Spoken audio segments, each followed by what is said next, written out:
if we don't stop. See, I knew all along, and I had a lot of debates on television, more so with conservatives and Republicans than I did with Democrats. See, the problem was, under the George Bush presidency, George Bush embraced a free market rhetoric. And in many respects, he's the Herbert Hoover of our generation. And I was very critical of the policies that were being pursued under that administration by both Congress and by the Federal Reserve. I understood the phony nature of the economic recovery they had created, and I was criticizing that. But unfortunately, most of the people on the financial programs, who also, I guess, were Republicans, far more so than Democrats, were ridiculing me. They felt a need to defend the policies simply because there was a Republican administration. And I knew that ultimately that would come back to bite us. Because I knew that when the economic collapse came, a collapse that was completely created by bad government policy, by bad monetary policy, I knew that the free market was going to get the blame. And I knew that the government was going to take the opportunity of that crisis to expand its power in ways that it never could have absent that crisis. And I know from history that whenever there's a crisis, that the public is always drop their guard. They're willing to surrender liberties and power to the government because the government promises a solution. But people have to understand, and the politicians have to understand, that this country is really teetering on the edge of the financial abyss, not because we had too much freedom or too much capitalism, but because we had too much government. People have to understand that Washington is not the solution to our problems. That Washington is the cause of our problems. That the stimulus is not going to help. The stimulus is why we're sick. The stimulus is actually toxic. All the economic stimulus out of Washington is in effect a sedative. It is sedating the productive elements of our economy while stimulating all of the problems. I mean, if you think back to the most recent events and how we got into this mess, and why I don't want these mistakes repeated, because the consequences now are much greater.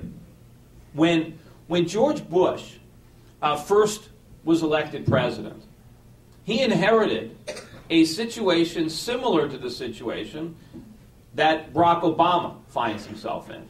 There was a bubble under his predecessor. We had a phony economy that was brought on by a monetary policy that was excessively loose under Alan Greenspan. The result of too much cheap money in the 1990s was that we had a stock market bubble.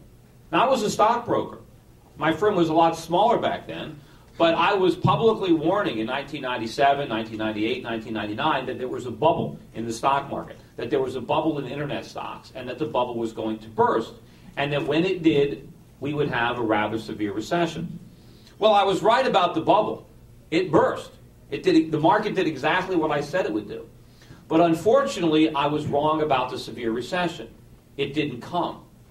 Now, why didn't it come? It didn't come because George Bush and Alan Greenspan decided to stimulate the economy. So instead of having a real recession that would have helped purge the economy of all the mistakes that were made during that boom, we didn't have a recession. Instead, Americans went into debt. We had a very, very shallow recession, technically, for a couple of quarters.